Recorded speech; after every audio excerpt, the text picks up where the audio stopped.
솔로몬 왕에 있어서 최대의 치적이라고 할 수 있는 것은 예루살렘 성전을 건축한 것입니다. 예루살렘 성전이 과연 없었다면 어땠을까를 생각해 보면 아마 기독교의 전신 모체가 되는 유대교의 모습은 지금 우리가 알고 있는 유대교의 모습하고는 상당히 괴리가 있을 것 같습니다. 제도화라는 어쩔 수 없는 테두리가 있지만 그것에 벗어나게 될 때는 많은 좋은 분파들이 있었음에도 불구하고 수천 년 동안 이어올 수 있는 생명력은 사실은 약화될 수밖에 없다는 것을 우리는 경험적으로 알고 있습니다. 그렇기 때문에 이 솔로몬 성전이 세워지면서 많은 논란이 있었음에도 불구하고 이 솔로몬의 위대한 업적이라는 것은 모세 때부터 내려오던 시내산 전통과 그리고 언약계 전통이 다윗과 시온성을 예루살렘 곧 시온성이라고는 시온 주의를 태생케 했었던 시오니즘 이 시온산 전통과 그리고 예루살렘 성전을 세웠던 이 성전 신학이 결합이 됨으로써 모세의 전통을 흡수하게 되고 그것이 지금까지 많은 영향을 미쳤던 것이 사실입니다. 물론 이것이 나중에 예루살렘 성전이 무너지고 나서는 성전을 대체할 수 있는 새로운 살아있는 성전은 토라라고 유대교에서는 받아들였고 이 토라를 가지고 말씀에 치중하게 되었던 겁니다. 그런데 그것도 계명화되고 그리고 율법화되고 제도화됨으로써 점점점 생명력을 잃게 되고 그리고 이것이 살아있는 말씀으로 받아들이지 않고 습관적으로 갔다 보니까 여호와의 진정한 의미의 명령을 저버리게 되고 결국은 그것도 예수님에 의해서 하나님이 살아계신 말씀이 성육신한 예수님의 몸이 영원한 성전을 대체한 것이라고 높아진 것 그리고 비로소 참된 성전이 완성됐다라고 볼 수 있는 것이 바로 기독교가 되는 겁니다. 그렇기 때문에 이 성전이라는 모태는 사실은 예루살렘 성전이 그만큼 중요하다는 것을 우리는 반드시 기억해야 됩니다. 그렇다고 한다면 이 예루살렘 성전이 솔로몬에 의해서 세워졌음에도 불구하고 어떻게 세워졌는지 그리고 그것이 가장 중요한 하나님에 대해서 어떻게 승인을 받게 되었는지도 우리는 살펴볼 필요가 있다는 겁니다. 왜냐하면 우리 자신도 예수 그리스도를 살아있는 성전으로 우리가 믿음으로 받아들이지만 더 나아가서 에베소서에 보면 예수님은 만물의 머리가 되시고 우주 만물은 예수 그리스도의 몸을 이루게 되고 바울에 의하면 우리들도 성전인 예수 그리스도의 하나가 되어서 우리도 성전을 이루는 것으로 보고 있기 때문입니다. 그렇기 때문에 우리들 한 명 한 명이 성전을 이룬다, 성전을 건축한다라고 했을 때는 하나님께서 기뻐하시는 참된 성전, 오늘의 제목에 이야기하는 것처럼 여호와의 영광이 가득 찬 성전을 만들려면 어떻게 해야 되는지를 우리가 오늘의 솔로몬의 성전이 세워지는 과정을 통해서 반드시 기억할 필요가 있다는 겁니다. 먼저 열왕기상에 나와 있는 솔로몬의 성전 건축에 관련된 이야기를 살펴보도록 하겠습니다. 먼저 5장입니다. 이 5장에 보면 솔로몬이 예루살렘 성전을 짓기 위한 준비 과정들이 나오게 됩니다. 아버지 때 다윗 왕 때부터 많은 좋은 관계를 맺었었던 바로 두로 왕 히람을 통해서 먼저 다윗성을 건축했고 그것이 더욱 발전돼서 솔로몬 때 와서는 이 솔로몬 성전, 예루살렘 성전을 짓는데 그들과 협조하게 되는 겁니다. 하나님께서는 그들을 붙여주셨고 많은 것을 국가적 대규모 사업으로서 순차적으로 진행될 수 있도록 모든 일을 이끌어 주셨던 것은 분명합니다. 인원도 많은 인원이 동원이 됐습니다. 물자도 어마어마한 물자가 동원이 됐습니다. 그리고 6장에 가면 드디어 솔로몬이 성전을 건축하는 이야기가 나오게 됩니다. 6장 1절에서 이스라엘 자손이 애굽 땅에서 나온 지 480년이요. 솔로몬이 이스라엘 왕이 된 지 4년 15월 곧 둘째 달에라고 시작을 하고 있습니다. 그때 솔로몬이 여호와를 위하여 성전 건축하기를 시작하였다라고 합니다. 이 480년이라고 하는 의미는 출애굽한 이후에 성막이라는 전통과 맞물려 있음을 이야기합니다. 특별히 이 480년이라는 것은 40년 곱하기 12지파를 곱한 수, 40은 한 사람의 평생을 이야기하는 상징적인 숫자입니다. 그래서 480년으로 때가 차니까 하나님께서 드디어 약속하셨던 성전이 공사가 시작됐음을 보여주고 있습니다. 그러면서 9절에 보면 6장 9절에 보면 성전의 건축을 마치니라라고 되어 있으면서 매우 짧게 6장 2절부터 시작해서 8절에 끝나는, 그러니까 단 7절에 걸쳐서 여호와의 성전 건축에 관련된 이야기를 마무리하고 있습니다. 그런데 열왕기상을 좀 더 읽다 보면 이 성전 건축이 마무리됐다라는 이야기가 3번에 걸쳐서 나오게 됩니다. 오늘 읽었었던 6장 9절에 먼저 성전 건축이 마치니라라고 되어 있고, 또 한 번에 대해서는 열왕기상 6장 14절을 잠깐 보도록 하겠습니다. 6장 14절에 솔로몬이 성전 건축하기를 마치고라고 다시 한번 이야기하고, 그 다음에 38절에 보면 이렇게 되어 있습니다. 넷째 15월에 여호와의 성전 기초를 쌓았고 11째 해 불월 곧 8째 달에 그 설계와 시간대로 성전 건축이 다 끝났으니 솔로몬이 7년 동안 성전을 건축하였더라라고 하면서 성전 건축이 마쳤다라고 이야기를 하고 있습니다. 그런데 우리가 이것으로 성전 건축이 끝났다라고 생각할 수가 있겠는데, 가만히 보면 이 14절부터 성전 건축 끝난 이야기가 나오는 38절까지의 이야기를 보면, 먼저 6장 2절부터 8절까지는 성전의 외형에 관련된 구조에 관련된 이야기가 나오고 성전이 마쳤고, 그리고 14절 이후부터는 그런 자재들에 대해서 이야기를 합니다. 14절은 마쳤다라고 하지만 15절부터는 성전 건축이 새롭게 시작되는 것처럼 이야기를 합니다. 그러면서 19절에는 언약궤를 둘 내소에 대한 이야기를 하게 됩니다. 그리고 나서는 그룹들에 대한 이야기과 여러 가지 이야기를 하고 나서 또 성전 건축이 마쳤다고 이야기를 합니다. 그런데 7장 13절에 보면 다시금 이야기가 또 시작이 됩니다. 솔로몬 왕이 사람을 보내어 히람을 두로에서 데려오니 그는 납달리 지파 과부의 아들이요 그의 아버지는 두로 사람이니 놋의 대장작이라. 이 히람은 모든 놋 외에 지혜와 총명과 재능을 구비한 자이더니 솔로몬 왕에게 와서 그 모든 공사를 하니라라고 되어 있습니다. 여기서는 솔로몬 왕이 두로 왕 히람에게 사람을 보냈더니 두로왕 히람이 자기와 이름이 같은 히람이라는 사람을 뽑아서 솔로몬에게 보냈던 겁니다.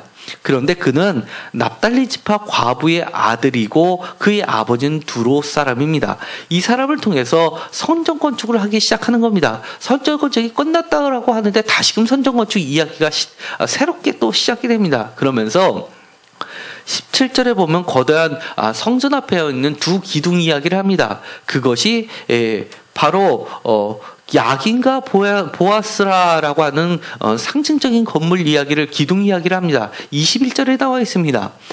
야긴과 보아스라는 것은 야훼께서 세우신다, 그에게 능력이 있다라고 하는 말의 근원이 되고 있습니다. 그리고 나서 23절에는 놋바다에 대해서 이야기하고, 그 다음에 27절에는 바다 외에 여러 가지 부속품에 대해서 이야기를 합니다. 받침과 그리고 40절 이전에는 부삽과 대젖들과 이런 성전 제사에 필요한 기구들의 이야기를 다 이야기하고, 1절에 가서 이렇게 다시 한번 이야기합니다. 솔로몬 왕이 여호와의 성전을 위하여 만드는 모든 일을 마친지라라고 해서 그 기구들을 여호와의 전에 성전 곳에 두었더라라고 7장을 마무리하고 있습니다. 이렇게 보면 사실은 이 성전 기구들을 만드는 것, 그 다음에 앞에 두 기둥을 세우는 것, 그 이야기는 사실 6장에 있었던 이야기와 계속 이어지는 이야기를 해야지만 연결이 되는 겁니다. 이 이야기는 끝나지 않고 계속 이어져야지 성전이 8장 성전 봉헌 시기를 하기 바로 직전에 성전 건축이 끝났더라라고 해야지 전체적인 역사의 흐름은 이어지는 겁니다. 다시 한번 보겠습니다. 이 이야기가 반복되는 이야기가 역대하 2장부터 이야기가 시작됩니다. 2장에 솔로몬이 여호와의 이름을 위하여 성전 건축하고 자기를 위하여 궁궐 건축을 결심했다라고 하면서 성전 건축 이야기를 하게 됩니다. 그러면서 2장에는 열왕기상 5장에 나와 있던 것처럼 성전 건축 준비 상황에 대해서 이야기하고 두루왕 히람과의 이야기를 꺼내게 됩니다. 그리고 나서 2장 17절에는 성전 건축을 시작하였다라고 합니다. 그리고 나서 여러 가지 성전 건축 이야기를 하고 3장 15절에는 두 기둥 이야기를 하게 됩니다. 두 기둥 이야기는 우리가 열왕기상에서 봤을 때 성전 건축이 끝나고 나서 그 다음에 다시 시작할 때 언급됐던 이야기입니다.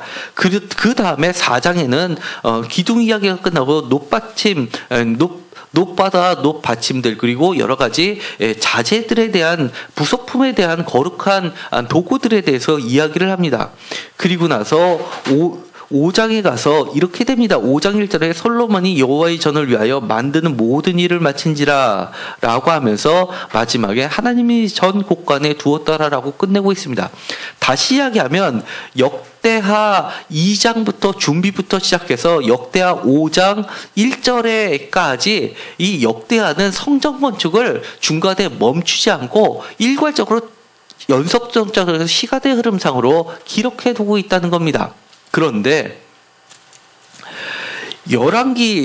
열왕기상은 그 중간을 두 번이나 끌어놓고 있습니다. 제가 주보에다가 그 내용을 정리해서 실어놨습니다. 주보에 보면 열왕기상 6장 11절에서 13절까지는 성전 건축이 마쳤더라 다음 이야기에 바로 여호와께서 임재하셔서 이야기하시는 말씀이 나옵니다. 그런데 열왕기상 6장 11절하고 13절을 보면 이것이 칭찬같이 안 들립니다. 이렇게 위대한 성전 건축 얘기가 마쳤으면 나타나서 수고했다, 잘했다 라고 칭찬하시기도 바쁜데 6장 11절에는 하나님께서 솔로몬에게 나타나셔서 하시는 말씀을 하십니다. 12절, 내가 지금 이 성전을 건축하니 내가 만일 내 법도를 따르며 내 율례를 행하며 내 모든 계명을 지켜 그대로 행하면 내가 내 아버지 다윗에게 한 말을 내게 확실히 이룰 것이요. 13절, 내가 또한 이스라엘 자손 가운데서 거하며 내 백성 이스라엘을 버리지 아니하리라. 중요한 단어, 이스라엘 백성 중에 거하며 버리지 아니하며 영원한 언약을 다시 한번 확인시켜 주는 겁니다.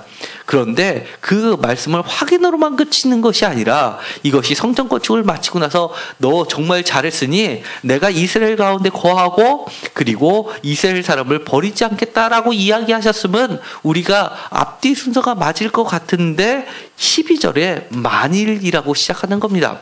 만일은 가정법입니다. 현재와의 반대되는 사실을 가정할 때 이야기하는 것이 가정법입니다. 다시 이야기하면 에둘러서 이렇게 표현하시는 겁니다. 만일 내 법도를 따르며 내 율례를 행하며 내 모든 계명을 지켜 그대로 행하면이라는 말은 지금 현재 너가 이런 내 법도와 내 율례와 내 모든 계명을 지키지 않고 있다는 것이 전제되고 있다는 겁니다.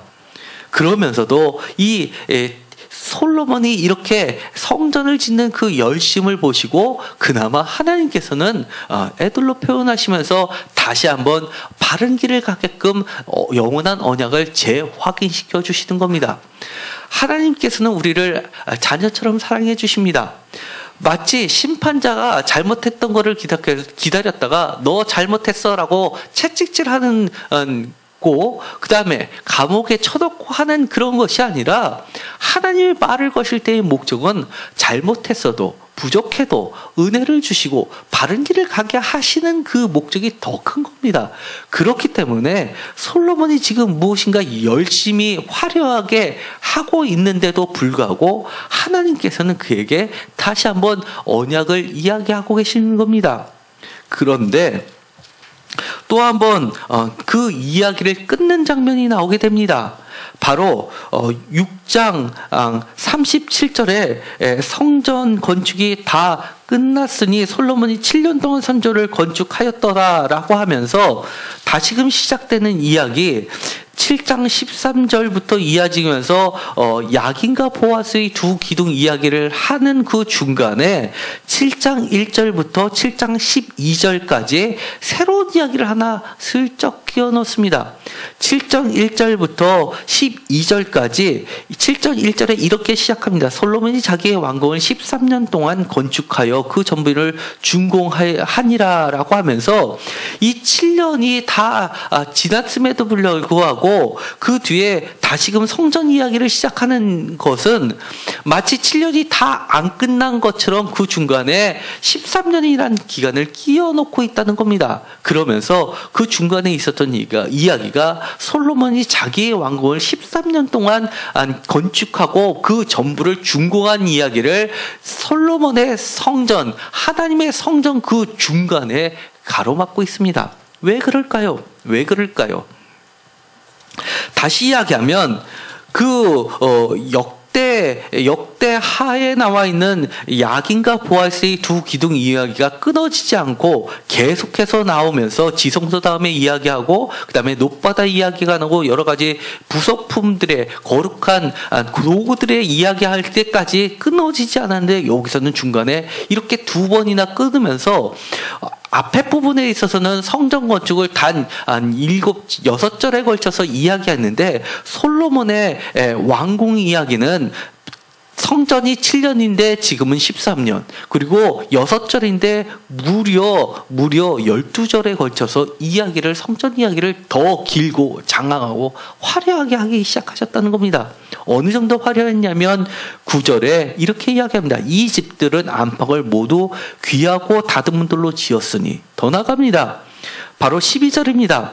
솔로몬의 왕궁이라는 것은 마치 여호와의 성전 안뜰과 주랑에 놓은 것 같더라. 이 솔로몬의 궁전은 그 궁전에 누가 있었습니까? 여러 이방 여인들이 살고 있었습니다. 그 궁전은 마치 여호와의 성전의 성전 같더라라는 이야기로 끝을 장식하고 있다는 겁니다. 그러면서 하나님께서는 이렇게 이야기하는 겁니다.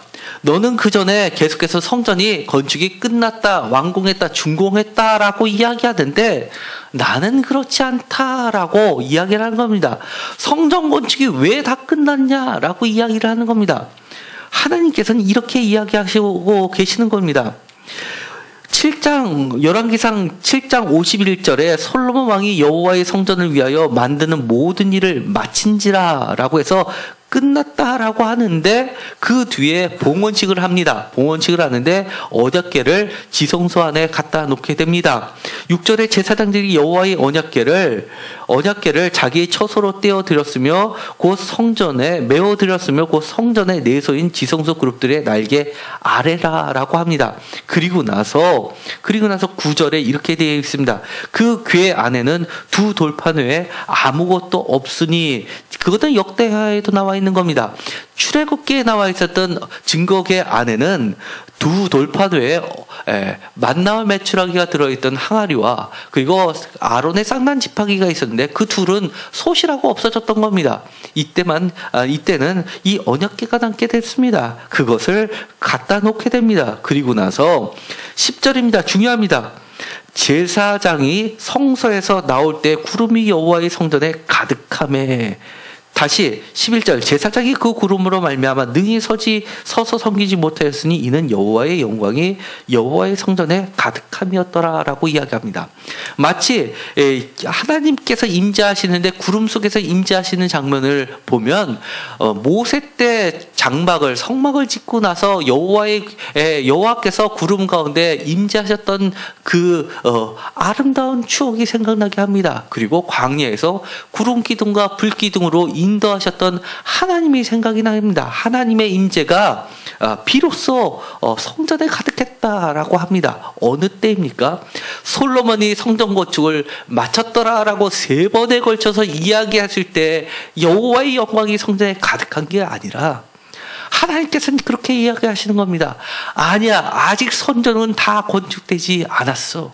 아니야 라고 하시다가 언약궤가 비로소 하나님의 말씀이 비로소 성전 안에 가장 깊숙한 곳에 안치되고 나서 비로소 그것도 제사장이 성소에서 나오고 나서야 홀로 계신 하나님께서 스스로 자신을 계시하시면서 하나님의 영광을 보여주셨습니다.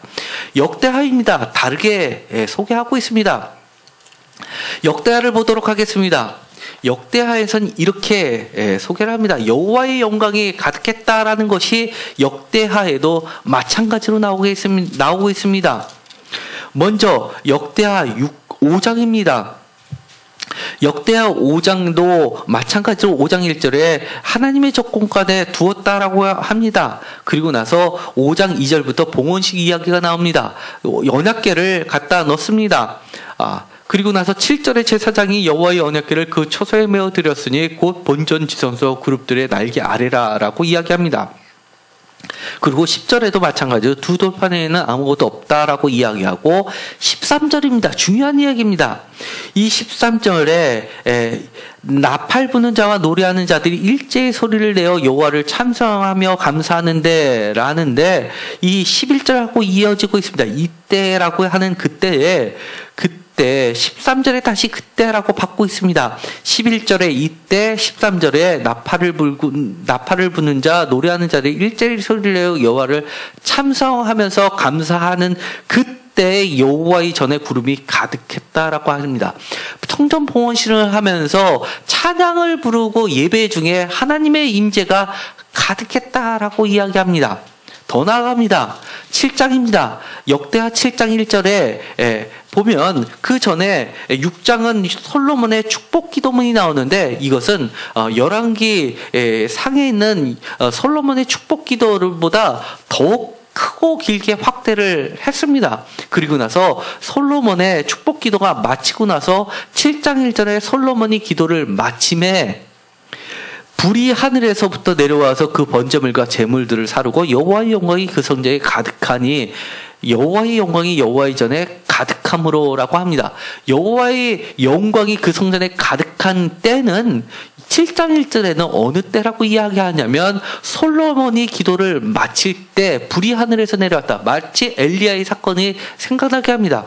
어떤 차이점이 있습니까? 열왕기상과 이 역대하에는 어떤 차이점이 있습니까? 열왕기상은 그야말로 성전을 지을 때입니다. 그때의 일을 기록하고 있고 역대하는 보다 다른 시기의 기록물입니다. 이때는 바벨론 포로에서 돌아와서 성전을 재건하는 때 이 역대하가 기록됐던 것으로 보이는 겁니다. 그렇기 때문에 그들이 예루살렘 성전이 무너진 성전을 다시금 수축하는 데 있어서는 그 전신이 됐었던 예루살렘 성전이 얼마나 하나님의 영광이 가득했었던지를 나타내야지만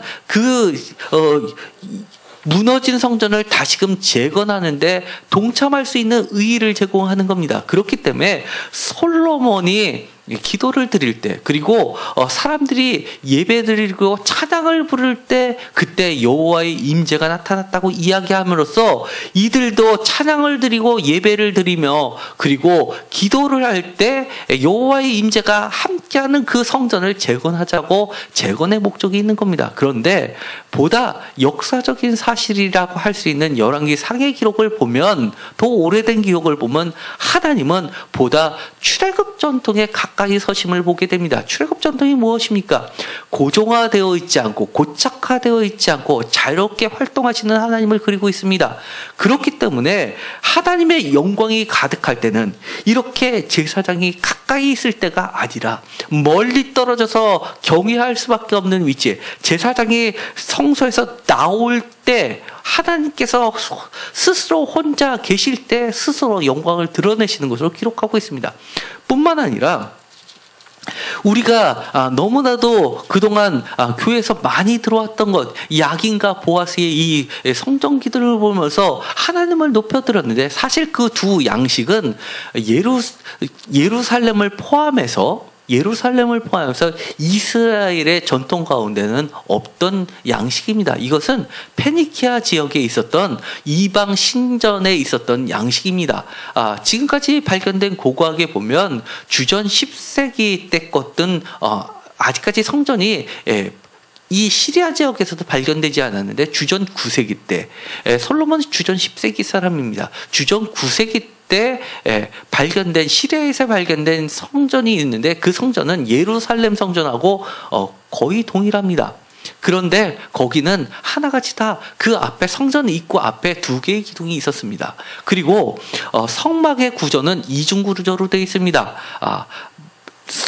성막이 있고 그 안에 내성소가, 그야말로 지성소가 있는 이중구조인데, 지금 솔로몬이 짓고 있는 것은 삼중구조입니다. 지성소 바깥에 성전, 그 바깥에 뜰이라는 것을 만들어 놨습니다. 이 삼중구조는 바로 이 시리아 지역, 그리고 특별히 두로와 시돈, 그리고 페니키아 지역에서 있었던 그 이후에 발견되는 성전들의 양식에 공통적으로 다 나타나는 구조입니다. 또한 솔로몬의 성전은 3층 구조로 되어 있습니다. 돌로 하층, 중층, 상층에서 점점 큰 돌을 올리는 형식의 그 양식은, 이 3층 구조는 사실은 이 이스라엘 전통 가운데 없던 양식입니다. 그것도 마찬가지로 이방 신전에서 보여지는 페니키아 양식을 따르고 있는 겁니다. 그렇기 때문에 이 솔로몬이 이 성전을 지을 때 두로왕 히람을 통해서, 또 히람이라는 사람을 통해서 이 성전을 짓게 하는 것 자체가 그들의 이방신을 섬기는 양식을 그대로 가지고 와서 하나님의 성전을 고착화시켜서 짓기 시작했던 겁니다.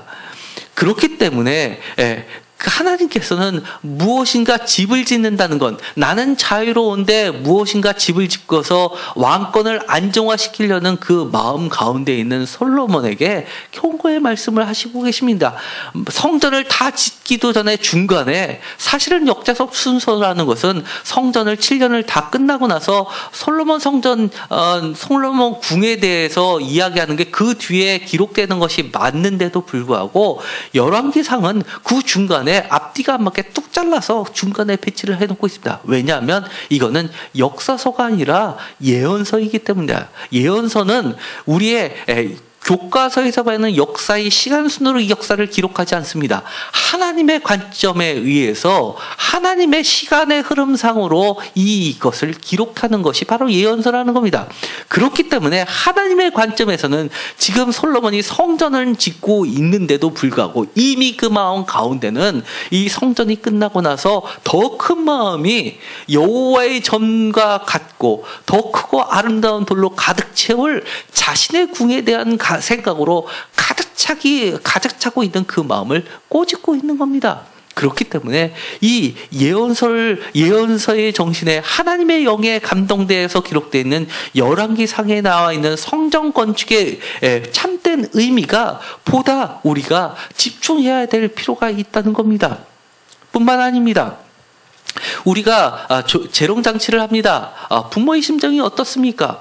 잘하든 못하든, 심지어 내 아기가 재롱장치에 나와서 무대에 섰는데 아무것도 못하고 올라가서 울기만 해도 부모의 마음은 어떻습니까? 내 아이가 처음 저 무대에 섰던 이 순간을 잊지 못합니다. 너무나 사랑스러워 보입니다. 잘하든 못하든 내 자식이기 때문입니다. 그렇기 때문에 이 예루살렘 성전, 솔로몬 성전과 비교되는 것은 바로 모세의 장막 성막 건축입니다. 성막을 건축할 때를 한번 돌이켜 보겠습니다. 출애굽기입니다. 출애굽기 35장에 보면 이렇게 되어 있습니다. 35장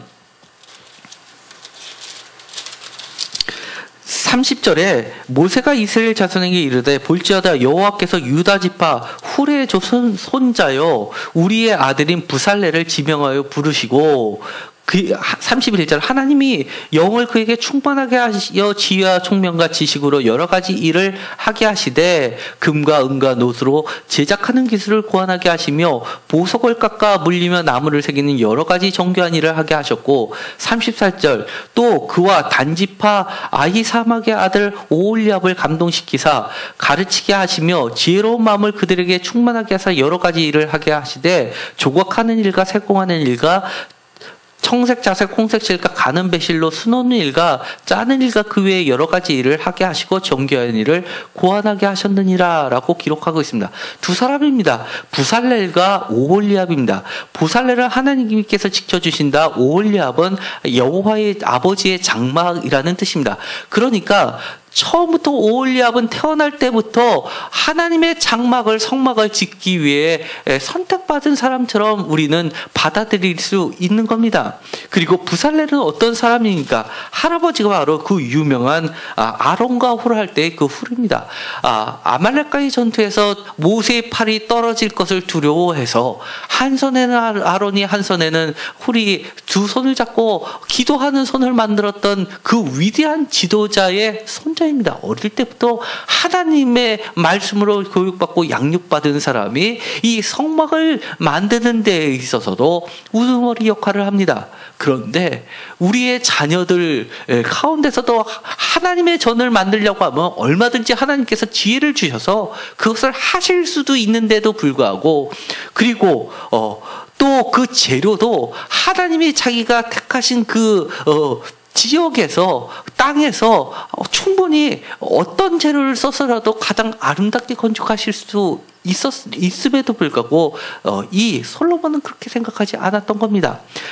성막에 쓰였던 증거계를 쓰였던 재료도 사실은 그 흔한 볼품없는 아카시아 나무를 썼습니다.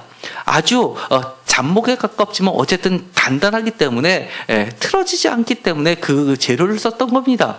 그리고 나서 금으로 입혔습니다. 그런데 이 솔로몬의 성전은 백향목입니다. 아주 곱고 길게 뻗는 나무이기 때문에 제목으로서 아주 유명한 재료입니다. 고대 근동에서 가장 뛰어난 것이 레바논의 백향목이었는데 이 백향목을 가지고 이 성전을 건축합니다. 하나님의 성전을 화려하게 지으려면 이 정도는 돼야지. 하나님의 전을 건축하려면 우리보다는 좀 더 똑똑한 세계적으로 유명한 사람을 데리고 와서 지어야지라고 생각했습니다. 그러면서 이 열왕기상에는 솔로몬이 그를 데려왔다라고 이야기하는데 역대하에 가면 또 다르게 표현하고 있습니다. 그러면서 그 사람이 두로 사람이라는 것도 찜찜하다라고 생각했기 때문에 그의 어머니가 이스라엘 사람 출신이다라고 이야기했습니다. 그것도 납달리 지파 사람이라고 열왕기 상에는 기록하고 있습니다. 그런데 역대하에 가면 이야기가 달라지고 있습니다. 역대하에 보면 이렇게 됩니다. 역대하에 보면 솔로몬이 먼저 그를 데려오려고 하는 것이 아니라 이 히람이 먼저 그를 추천하는 걸로 되어 있습니다. 뿐만 아닙니다. 이 히람에 대해서 소개할 때 이름도 후람이라고 이야기하고 그리고 그를 소개할 때 단지파 사람이라고 이야기를 합니다. 이 단지파 사람은 오홀리압을 생각나게 합니다. 마치 출애굽 정토를 잊게 하는 것처럼 기억나게 하는 겁니다. 지파의 이야기도 바꾸기 시작합니다. 그럼으로써 이 모든 것을 아름답게 마무리 지려고 하는 것이 역력히 드러나고 있습니다. 그런데 하나님께서는 열왕기상 예언서의 소리를 통해서 우리에게 들려주시는 목소리가 있는 겁니다.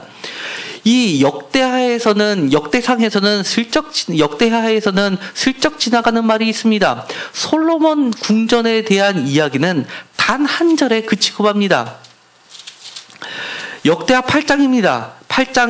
역대하 8장 1절에 이렇게 이야기합니다. 솔로몬이 여호와의 전과 자기의 궁궐을 20년 동안에 건축하기를 마치고 라고 하면서 끝내버리고 맙니다. 열왕기상에는 성전 건축 중간에 이상하다 할 수 있을 정도로 시간의 흐름을 끊고 하나님의 시간으로 바꿔버리면서 13년 동안의 화려한 성전 보다도 더 화려한 궁전 이야기를 하는데, 그 이야기를 역대하에서 모조리 빼버리고 이렇게 뭉뚱그려서 여호와의 전과 자기의 궁궐을 20년 동안 건축하기를 마치기로 하고 슬쩍 지나가 버립니다. 그렇기 때문에 열왕기상에서는 하나님께서 이렇게 이야기하고 계시는 겁니다. 너가 정말 성전을 짓고 싶니?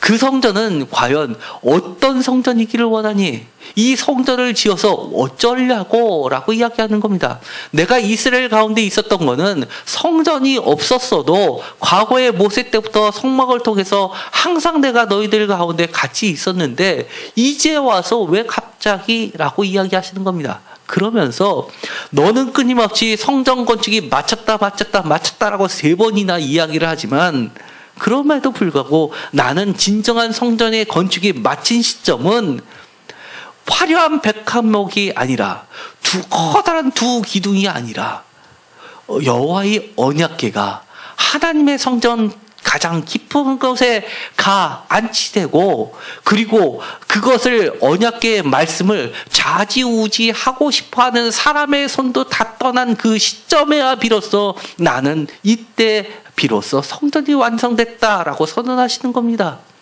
우리가 성전을 보면 많은 생각을 하게 됩니다. 과연 우리는 어떤 성전을 짓고 싶습니까? 신앙이 깊어지고 성도가 부흥하면 화려한 성전을 짓느라고 바빠집니다. 하나님께서는 왜 솔로몬이 그토록 화려한 성전을 짓기를 원했는지 하나님은 누구보다도 잘 아실 겁니다. 하나님의 영광이 임재했다는 것은 구름 속에 가려져 있는 하나님의 영광이 곧 가려졌던 하나님의 진정한 자기 자신을 태초부터 함께 계셨던 예수 그리스도를 통해서 정말 볼품없는 예수 그리스도를 통해서 우리에게 계시해 주셨고, 예루살렘 성전을 무너뜨리시고 정말 참된 살아계신 성전, 영원한 성전 예수 그리스도를 우리에게 주셨는데도 불구하고 그를 십자가에 못 박혀서 다시금 무너뜨리고자 하는 사람들의 욕심 가운데에서도 아니야라고 이야기하는 겁니다. 영원한 성전, 참된 성전은 오로지 하나님의 말씀이 살아있는 성전이야말로 참된 성전이야라고 이야기하고 있는 겁니다.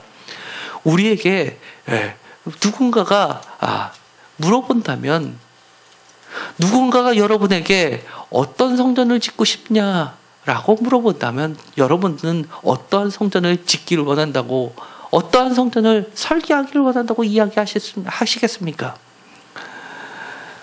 저는 여러분들이 예수 그리스도의 몸을 이루는 성전이기를 원합니다. 말씀을 몸으로 실천하는 그런 성전이 되기를 간절히 원합니다. 오늘은 주님께서 솔로몬의 성전을 이야기하면서 너무나 깊어서 뛰셔야 돼도 불구하고, 그럼에도 불구하고 그 마음 한구석에서 진정으로 우리들에게 들려주고 싶으신 음성을 시간의 흐름을 쪼개면서까지도 그렇게 우리에게 이야기하고 계신 겁니다. 말씀이 우리 삶의 중심이 되기를 원합니다. 그리고 그 말씀을 주님께서 솔로몬에게 약속을 재확인해 주셨던 것처럼 명령과 계명과 율례를 우리 삶 속에서 꾸준히 실천하는 과정이 되기를 원합니다. 성전 건축에 대한 이야기를 그저 6절에 마무리하려는 솔로몬도 아니고, 또 무려 10몇 절에 걸쳐서 더 화려한 자기의 받은 축복에 대해서 자랑하는 것이 아니라 그저 하나님 그 자체를 덧붙이지도 않고 덜어지지 않고 있는 그대로 하나님을 높여드리는 우리들이 됐으면 좋겠습니다. 하나님의 명령은 성전을 건축하는 것처럼 우리 성경 66권에 곳곳에 담겨져 있습니다. 불과 6절에 걸쳐서 성전 건축이 다 끝났다고 하나님은 이야기하고 계시지 않습니다. 성전 66권에 걸쳐서 여기저기에 하나님의 성전에 관련돼서 우리에게 말씀해주고 계시하고 계시는 겁니다. 우리의 눈이 열려서 하나님의 영광을, 하나님의 임재하심을 볼 수 있게 하시고 우리의 삶 가운데 하나님이 살아계신 말씀이 능력이 돼서 나타나게 되기를 간절히 소망합니다. 기도하고 마치기로 하겠습니다. 하나님 감사합니다. 오늘 솔로몬이 하나님의 성전을 지어드리는 그 과정을 보면서 중간에 그 과정을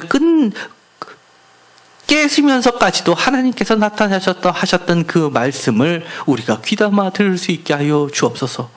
우리가 헛된 성전을 짓지 않게 하시고 오로지 하나님의 말씀이 살아계신 그 말씀을 우리 중심에 모시고 예수님처럼 참된 성전을 이뤄가는 그런 우리 몸도 성전이 되게 하여 주옵소서. 하나님의 말씀이 우리 삶의 중심이 되고 하나님의 말씀이 우리 삶터와 가정과 직장과 사업장에서 선포되는 삶들이 되게 하여 주옵소서. 예수 그리스도의 이름으로 기도드렸습니다. 아멘.